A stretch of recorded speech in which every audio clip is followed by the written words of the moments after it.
Hai teman-teman, selamat datang di pembelajaran biologi. Kali ini kita akan belajar materi sel.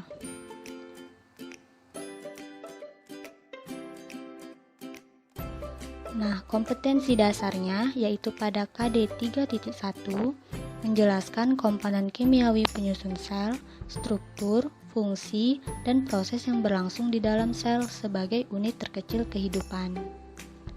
Nah, selamat datang ya. Apa kalian sudah siap untuk belajar biologi? Pastinya sudah dong.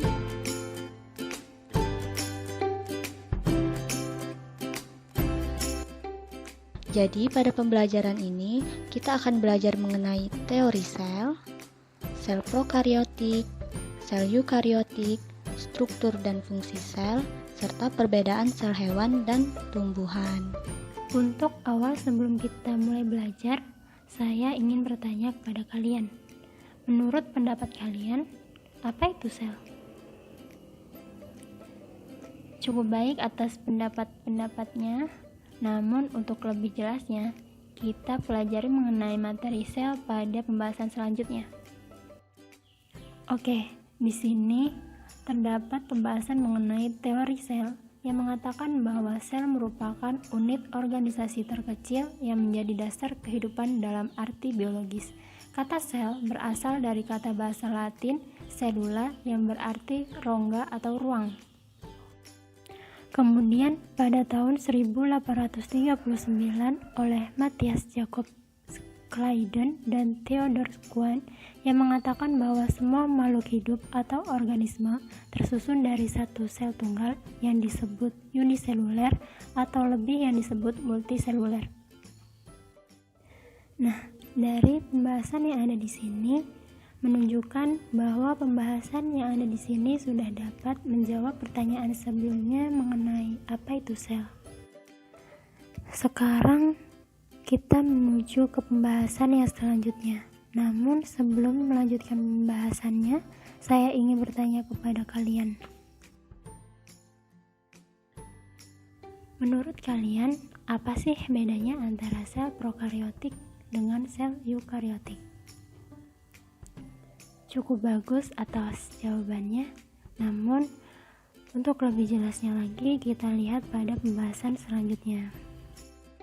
Di sini terdapat gambar sel prokariotik dan sel eukariotik.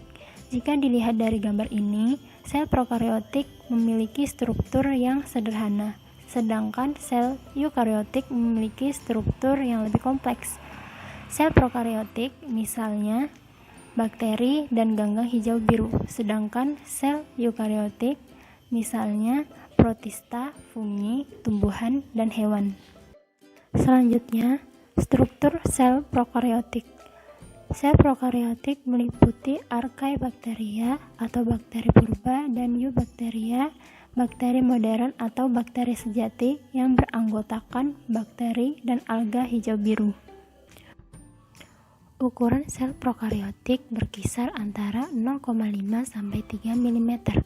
Struktur umum sel prokariotik yang diwakili oleh bakteri berturut-turut mulai dari luar ke dalam adalah dinding sel, membran sel, mesosom, sitoplasma, ribosom, dan materi inti yaitu DNA dan RNA.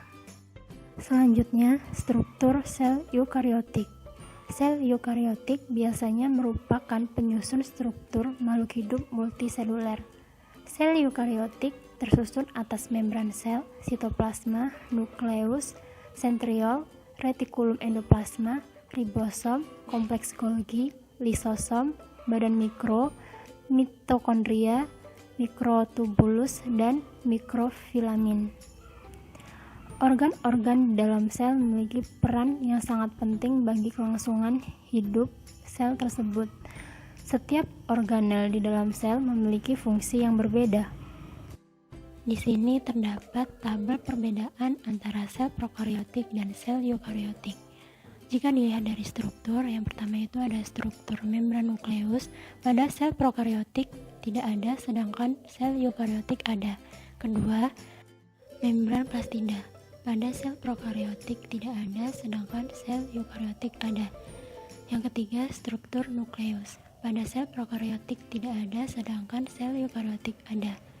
Yang keempat, struktur nukleolus. Pada sel prokariotik tidak ada, sedangkan sel eukariotik ada. 5. Struktur plastida.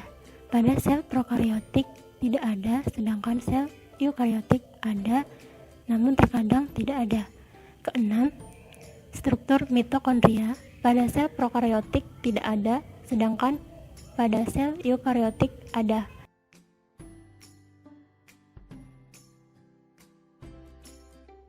Di sini ada animasi yang juga menjelaskan perbedaan antara sel prokariotik dan sel eukariotik.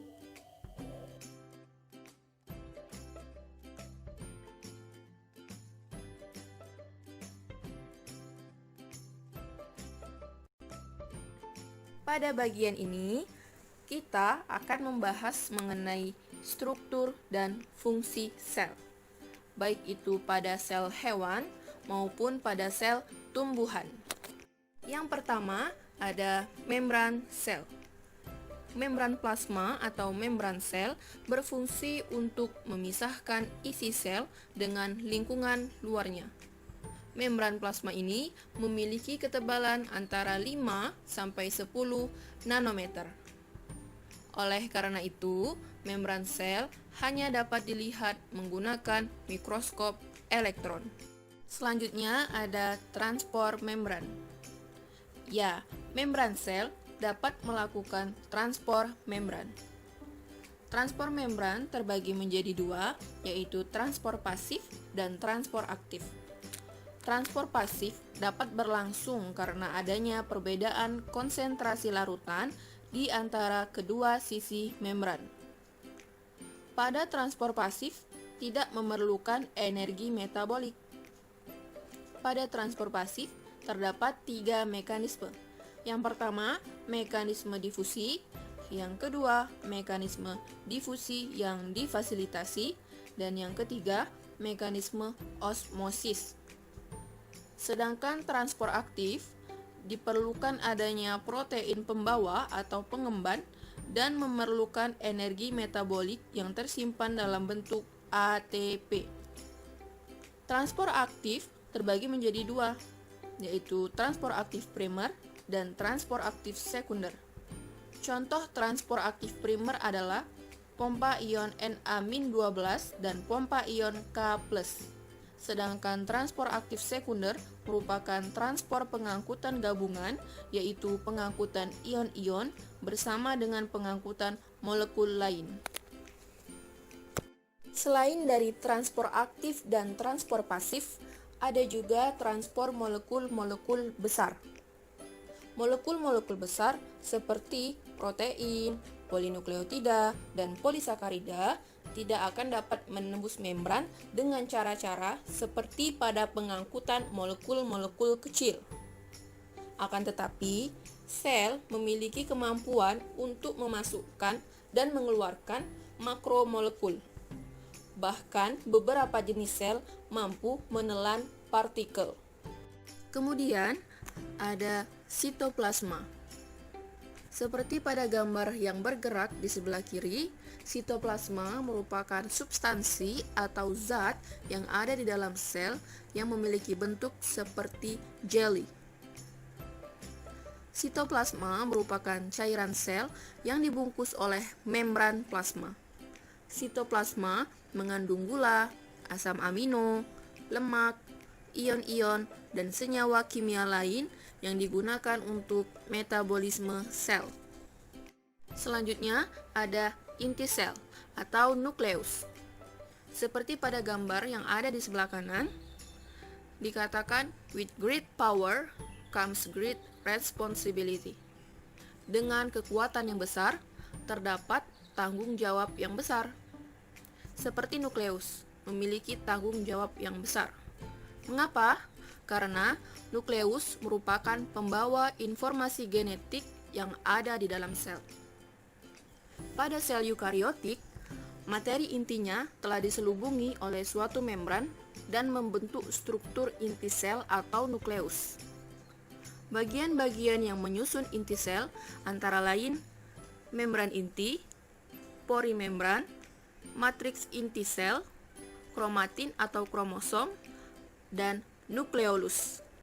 Selanjutnya ada mitokondria. Seperti pada gambar yang ada di sebelah kanan, mitokondria merupakan penghasil energi terbesar yang ada di dalam sel. Mitokondria memiliki dua bagian. Yang pertama, bagian selaput atau membran, dan yang kedua, bagian matriks. Pada membran dalam mitokondria, terdapat beberapa jenis protein yang terlibat dalam proses pembentukan ATP. Pada bagian matriks, terdapat ribosom, DNA, RNA, dan beberapa protein yang larut dalam air serta filamen dan granul. Retikulum endoplasma. Apa sih retikulum endoplasma? Jadi, retikulum endoplasma atau sering juga disebut RE merupakan bentukan membran yang sangat berlipat-lipat membatasi suatu ruangan yang disebut lumen atau sisterna. Retikulum endoplasma dibedakan menjadi dua, yaitu retikulum endoplasma halus atau smooth endoplasmic reticulum SER sebagai tempat melekatnya granul-granul yang berisi glikogen pada sel-sel hati, dan retikulum endoplasma kasar atau raw endoplasmic reticulum atau RER yang banyak dijumpai pada sel-sel aktif mensekresikan protein, misalnya sel-sel pankreas, kelenjar ludah, dan kelenjar lainnya. Selanjutnya adalah ribosom. Komponen penyusun besar ribosom terdiri atas protein ribosom dan ARN ribosom atau ARNR. Organel ini merupakan tempat berlangsungnya penerjemahan atau translasi kodon atau kode genetik yang dibawa ARN duta atau ARND. Aparatus Golgi. Aparatus Golgi sering juga disebut sebagai badan Golgi atau kompleks Golgi yang tersusun atas 3 bentukan membran, yaitu kantung-kantung pipi, vesikel-vesikel kecil, dan vesikel sekretory. Fungsi badan Golgi yaitu membentuk kantung atau vesikula untuk sekresi, terjadi terutama pada sel-sel kelenjar. Kantung kecil tersebut berisi enzim dan bahan-bahan lain. Kemudian membentuk membran plasma, membentuk dinding sel tumbuhan, membentuk akrosom pada spermatozoa yang berisi enzim untuk memecah dinding sel telur, dan pembentukan lisosom, tempat untuk memodifikasi protein, untuk menyortir dan memaket molekul-molekul untuk sekresi sel, dan untuk membentuk lisosom. Badan mikro, sentriol, dan plasmodesmata. Badan mikro dibedakan menjadi dua, yaitu peroksisom dan glioksisom. Peroksisom, fungsi organel ini berkaitan dengan siklus glioksilat. Sedangkan glioksisom, salah satu proses utama pada biji yang sedang mengalami perkecambahan adalah perubahan dari asam lemak dalam glioksisom menjadi karbohidrat atau disebut glukoneogenesis. Kemudian sentriol. Sentriol ini hanya terdapat pada sel hewan saja. Organel ini akan memisah satu sama lain untuk membentuk gelondong pembelahan pada saat terjadi pembelahan sel. Dan ada plasmodesmata yang merupakan bentuk hubungan atau komunikasi antar sel satu dengan sel tetangganya. Sitoskeleton. Sitoskeleton tersusun atas mikrotubulus, mikrofilamen, dan filamen intermediat. Sitoskeleton berfungsi untuk menyokong bentuk sel dan memungkinkan terjadinya gerakan-gerakan organel di dalam sitoplasma, dinding sel. Jadi, dinding sel ini hanya terdapat pada sel tumbuhan saja. Beberapa senyawa penyusun dinding sel antara lain hemiselulosa, pektin, lignin, kutin, protein, dan lemak. Plastida. Plastida berperan penting dalam proses fotosintesis. Jenis-jenis plastida yaitu proplastid, etioplast, kromoplast, kloroplast, leukoplast, amiloplast, elioplast, dan proteinoplast. Untuk strukturnya dapat kita lihat seperti gambar sebelah kanan. Nah, di situ dapat kita lihat dengan jelas bahwa kloroplast umumnya terdiri dari dua membran, yaitu membran luar dan membran dalam. Di dalam kloroplast terdapat stroma, yaitu cairan di luar tilakoid yang mengandung DNA berkloroplas dan ribosom serta banyak mengandung enzim-enzim. Bagian-bagian di dalam stroma ada tilakoid, yaitu kantung pipi yang saling berhubungan, ada grana yaitu tumpukan tilakoid, dan granum bentuk tunggal dari grana. Organel yang mengandung pigmen meliputi kloroplas, yaitu plastida yang mengandung pigmen klorofil berwarna hijau, kromoplast, plastida yang mengandung pigmen berwarna merah, jingga, dan kuning. Leukoplast merupakan plastida yang tidak mengandung pigmen. Yang terakhir adalah vakuola. Nah, vakuola hanya terdapat pada sel tumbuhan saja loh. Pada sel tanaman, vakuola pusat berfungsi sebagai tempat penyimpanan cadangan makanan, pigmen, minyak atsiri, dan sisa metabolisme. Vakuola berperan dalam pertumbuhan sel dan berfungsi sebagai lisosom besar. Nah, berdasarkan penjelasan tadi, pasti sudah tahu dong apa sih perbedaan antara sel hewan dengan sel tumbuhan? Baiklah, mari kita simak tabel perbedaan antara sel hewan dan sel tumbuhan. Ayo kita jawab bersama-sama ya. Yang pertama, membran plasma. Membran plasma ada di sel hewan. Apakah juga ada di sel tumbuhan? Ya, benar sekali. Di sel tumbuhan juga memiliki membran plasma. Kemudian, dinding sel. Dinding sel ada di sel tumbuhan. Bagaimana dengan sel hewan? Apakah ada? Iya, di sel hewan tidak ada yang namanya dinding sel. Lalu selanjutnya, retikulum endoplasma. Terdapat di sel hewan, apakah juga terdapat di sel tumbuhan? Di sel tumbuhan juga terdapat retikulum endoplasma. Selanjutnya, ribosom. Ya, ribosom terdapat di sel tumbuhan dan juga sel hewan. Bagaimana dengan kompleks Golgi? Apakah ada juga di sel tumbuhan? Ya, benar. Kompleks Golgi juga terdapat di sel tumbuhan. Lalu, bagaimana dengan mitokondria? Yap, benar lagi. Mitokondria ada di sel hewan dan sel tumbuhan juga. Kalau kloroplas kira-kira ada tidak ya di sel hewan? Tidak ada, jadi kloroplas hanya terdapat di sel tumbuhan. Lalu bagaimana dengan plastida? Ya, plastida hanya terdapat di sel tumbuhan dan tidak ada pada sel hewan. Sekian pembelajaran kita kali ini. Terima kasih sudah mengikuti dan menonton sampai akhir. Jangan lupa di like, komen, dan share video ini ya. Terima kasih, sampai jumpa di video yang berikutnya.